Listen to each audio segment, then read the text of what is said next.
Assalamualaikum warahmatullahi wabarakatuh. Halo semuanya para panitia. Di sini Haneng Gafari dan di sini saya ingin mempresentasikan ulang hasil kerjaan front end saya ya, yang versi terupdate-nya, versi lebih bagusnya, versi lebih baiknya ya dari yang semalam. Jadi pertama kita masuk dulu. Anggap aja kita belum punya akun lah ya. Maka kita daftar aja dulu sebagai dosen dulu ya. Kita daftar sebagai dosen, kita bisa milih mahasiswa atau milih sebagai dosen. Nah, kita daftar sebagai dosen dulu aja. Nah, oke. Pertama kita buat Windari. Kita buat passwordnya Windari garis bawah 123. Nah, ini juga kita buat Windari garis bawah 123. Emailnya windari@yahoo.com. Nah, maka kalau berhasil kita bakal terkirim ke login page. Oke. Nah, coba kita login tapi sebagai admin ya. Tadi windari@yahoo.com, Windari garis bawah 123. Maka mari kita login. Nah, bisa dilihat ya kita udah login. Nah, ini ada kelas-kelasnya yang dibuat guru lain. Nah, kita bisa ganti warna. Ini fitur pertama yang ingin saya kasih tahu. Kita bisa ganti warna ya, bisa ganti warna emas, bisa ganti warna merah, pink, ungu ya. Ini nama kita udah ke display. Dan habis itu fitur lain yang saya ingin beritahu adalah fitur dark mode seperti ini. Nah, ini fitur kesukaan saya. Oke, pertama yang ingin saya jelaskan adalah fitur line ya. Fitur line ini ya adalah sebuah chart ya, berupa line, dan kalau kita hold kita bisa lihat ada detailnya ya. Nah, kemudian fitur selanjutnya adalah fitur color picker. Nah, jadi kita ada inline palette dan inline picker. Nah, kita bisa pilih langsung colornya ya, mau warna apa, ya kan? Warna kuning, warna ungu, warna merah ya. Dan kita juga ada inline picker, dimana kita pilih lebih leluasa lagi ya. Terus kita bisa copy warna kodenya, terus kita paste mungkin untuk ngoding atau apa ya. Ini sangat berguna tools ini untuk para front end ya. Oke, kemudian selanjutnya adalah fitur editor.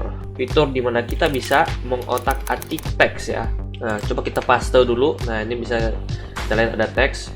Ini kita bisa kita boldin ya. Anggap aja ini kita boldin, kita bold. Nah, ini bisa menjadi bold mereka. Ini juga kita bisa underlinein. Kita juga bisa jadi heading 3 lebih kecil lagi, atau kita bisa italic jadi miring ya tulisannya. Kita juga bisa ngatur paragrafnya. Nah, kita juga bisa ngatur ini mau di align center, mau di align right, mau di justify juga boleh. Kita juga bisa nge-input gambar ya. Anggap aja kita masukin gambar, bisa insert, ini juga bisa. Nah, ini bisa kita atur lagi, mau ditaruh tengah gini, mau di kananin boleh. Kita juga bisa atur width-nya ya, 167 misalkan. Nah, jadi kecil dia. Kita bisa insert link juga, kita bisa break, atau kita bisa inline, dan kita bisa hapus saja ya. Dan ini bisa kita jadiin kode. Nah, jadi gini. Nah, jadi tinggal kita paste aja, dan teksnya dengan warna-warna dan italic segala macamnya itu juga ikut ke paste ya. Jadi ini fitur yang sangat berguna sekali ya, apalagi untuk ngetes dan segala macam ya. Kita bisa undo, bisa paste juga. Nah, fitur selanjutnya adalah fitur Kanban. Nah, fitur Kanban ini adalah fitur dimana kita manajemen tes, kayak manajemen tugas-tugas lah ya. Ini seperti yang pertama, menganalisa komponen hardware di PC. Nah, ya kan? Ini bisa kita lihat statusnya kalau kita taruh in progress, maka dia bakal ditaruh di sini. Nah, karena ini sedang diproses misalkan. Meningkatkan performa aplikasi web lagi dalam mode testing misalkan. Atau kalau udah selesai kita taruh paling kanan gitu. Bisa aja kita delete kalau enggak. Nah, tahu kita bisa simpen gini. Bisa kita taruh atas atau taruh bawah ya, masing-masing kita. Bisa taruh samping, bisa taruh paling kiri ya. Nah, selanjutnya adalah kalender. Nah, fitur kalender ini adalah fitur yang cukup berguna lagi juga ya. Nah, fitur kalender ini juga fitur yang cukup berguna juga ya. Jadi kita bisa mengingat, contohnya kalau misalkan Zoom di rumah jam 9 sampai jam 10 misalkan. Sampai jam 10. Aduh, ini ke restart. Habis itu kita kasih deskripsi Zoom bersama panitia. Maka kalau kita save, nah ini bisa ini ditandain jam 9 jam 9 sampai jam 10 ya. Sampai jam 10.30 bakal ada Zoom bersama panitia. Dan kalau seandainya kan kita salah naro, kita bisa pindahin aja ke kanannya atau pindahin ke bawahnya, dan ini jamnya otomatis ganti ya. Dari jam 10 sampai jam 11.30 taruh bawah, dan jam 10.30 sampai jam 12 ya. Bisa pindahin hari, ada work week juga ya, month. Nah, ini juga bisa kita panjangin, jadi seandainya kan zoomnya sampai 3 hari ya kan, zoom sampai jam 9 sampai hari Jumat jam 12 ya. Nah, kita juga bisa nge-add agar waktunya jadi seminggu lebih, yaitu misalkan ulangan tanggal 8 ini sampai minggu depannya ya. Nah, kita save. Nah, ini bisa kita lihat seminggu lebih ini ulangan sekolah. Nah, kalau kita pencet kita bisa lihat. Nah, ini kalau kita pencet bisa dilihat ulangan Agustus 7 sampai Agustus tanggal 14 sekolah, atau bisa kita geser lagi. Nah, kita pencet lagi Agustus 12 sampai tanggal Agustus 19, jadi dia real time ya. Dan kita bisa juga lihat di agenda. Nah, ini ada Zoom juga, Zoom tanggal 3, tanggal 4, tanggal 5. Atau coba kalau kita lihat, ini kita bisa lihat Agustus tanggal 6 ada ulangan. Nah, seperti itu ya. Nah, saya juga ada fitur history. Fitur history ini sebenarnya dan fitur yang pengen saya tambahin untuk nge-store nilai anak-anak ya. Jadi ditaruh, jadi kita bisa ngefilter dari skor yang paling rendah sampai skor yang paling tinggi. Nah, habis itu durasinya juga kita bisa atur dari durasi yang paling kecil sampai durasi paling gede. Nah, di jurusan juga bisa diatur. Dan ini juga ada fitur halaman-halamannya ya. Ini kita bisa ganti halaman berapa. Kita bisa sampai mentokin dari awal atau mentok ke akhir ya. Selanjutnya ya kita melihat fitur-fitur yang ada backend ya. Nah, fitur pertama adalah fitur pos. Fitur pos ini fitur yang digunakan agar kita bisa memberitahukan dosen bisa memberitahukan mahasiswa informasi-informasi ya. Tapi sebelumnya kita mending buat kelas terlebih dahulu aja. Kita buat kelas dulu ya. Kita buat kelas dengan nama misalkan desain. Masukkan deskripsi desain dengan Windari. Kita submit. Nah, ini baru kita muncul nih kelas desain ya, dan ini ada ID kelasnya. Kita copy aja ID kelasnya.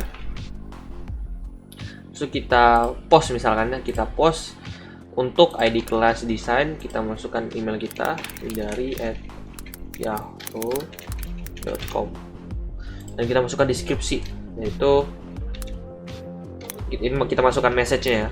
Jangan lupa untuk mengerjakan tugas misalkan. Terus kita submit. Oh, sabar, ini ada space dikit. Nah, kita submit. Nah, bisa lihat jangan lupa untuk mengerjakan tugas ya. Ini kita bisa hapus yang lain dulu ya.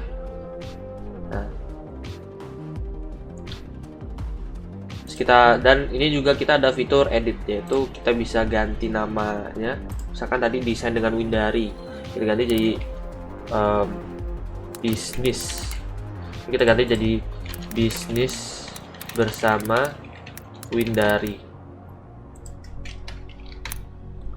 Oke, kita submit. Maka ini ganti ya jadi bisnis bersama Windari. Nah, kita juga bisa nge-add form ya. Nah, di add form ini kita bisa masukkan nama form, misalkan tugas pertama Windari. Kita submit.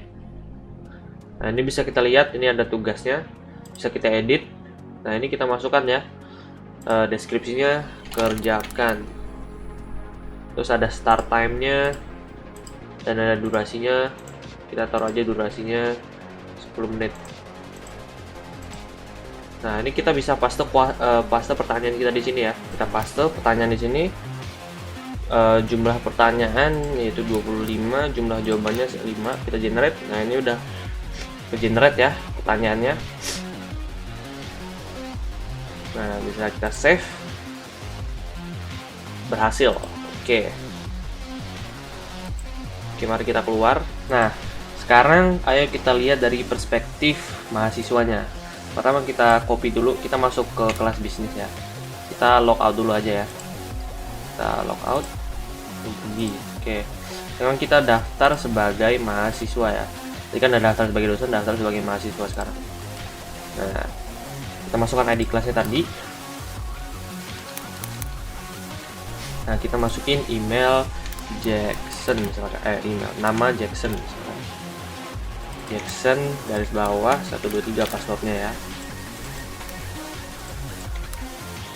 Nah, emailnya jackson@yahoo.com. Nah, coba kita daftar.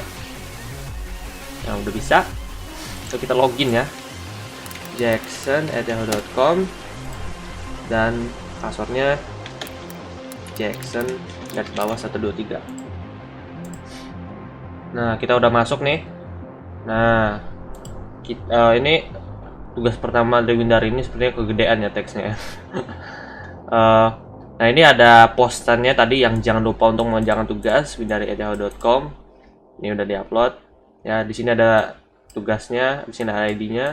Di sini ada start time-nya yaitu 2002 bulan 8 tanggal 31. Ini jam 8.57 dan durasinya 10.59 ya. Nah, kita dan satu lagi fitur yang pengen saya pamerkan adalah fitur mobile friendly ya. Nah, ini apa namanya? Udah saya buat mobile friendly sebaik mungkin ya. Ini kita bisa lihat dari historinya. Ini sangatlah mobile friendly ya. Kita bisa ganti, kita filternya masih bisa, dan dosennya, skornya juga masih bisa, ID jurusan juga, durasi juga ya. Dan tentu saja kita bisa ganti dark mode di sini ya. Kita bisa ganti misalkan warna emas mungkin ya. Terus kita bisa ganti warna juga ya, bisa ganti halaman ya, bisa ganti halaman 3, halaman 4 ya. Dan juga kita coba lihat yang lain, ada kalender. Kalendernya juga sangatlah mobile friendly ya, everything is mobile friendly ya. Kita bisa ganti minggu ya. Tentu saja kita bisa menambahkan titelnya ulang tahun, detail ulang tahun, description ulang tahun adek gitu, ulang tahun adek, save. Nah, bisa kelihatan ya ulang tahun adek ya kan. Nah, terus kita juga bisa dong nge-day, kita lihat work week, kita bisa lihat month, kita bisa lihat agenda juga. Nah, fitur Kanban juga ya. Ini juga mobile friendly, kita bisa pindahin ke kiri, pindahin ke kanan. Ini bisa kita tutup aja biar bisa kebaca. Bisa kita pindah-pindah ya kan. Nah, fitur yang ini juga, editor juga sangatlah mobile friendly ya. Kita bisa apa namanya? Sama aja kayak tadi ya, kita bisa jadiin bold ya. Kita bisa jadiin italic. Paragraf juga kita bisa heading, bisa ganti headingnya, bisa kita align center atau align justify-nya masih masuk ya. Kita bisa masukin gambar juga ya, insert. Nah, ini masih bisa ya. Ini bisa kita kecilin dulu, bisa kita hapus juga ya. Semuanya masih berjalan dengan lancar ya. Color picker-nya juga, dan palette-nya masih lancar. Ini juga masih lancar ya. Dan chartnya juga tentu saja. Nah, ini masih lancar ya. Kita bisa logout, ini logout. Ini kita bisa lihat loginnya juga udah saya buat mobile friendly. Mahasiswa ini juga, registernya juga, dosennya juga, semuanya udah saya buat mobile friendly. Oke ya, itu aja. Terima kasih telah menonton video saya sekali lagi, dan sampai jumpa lagi lain waktu.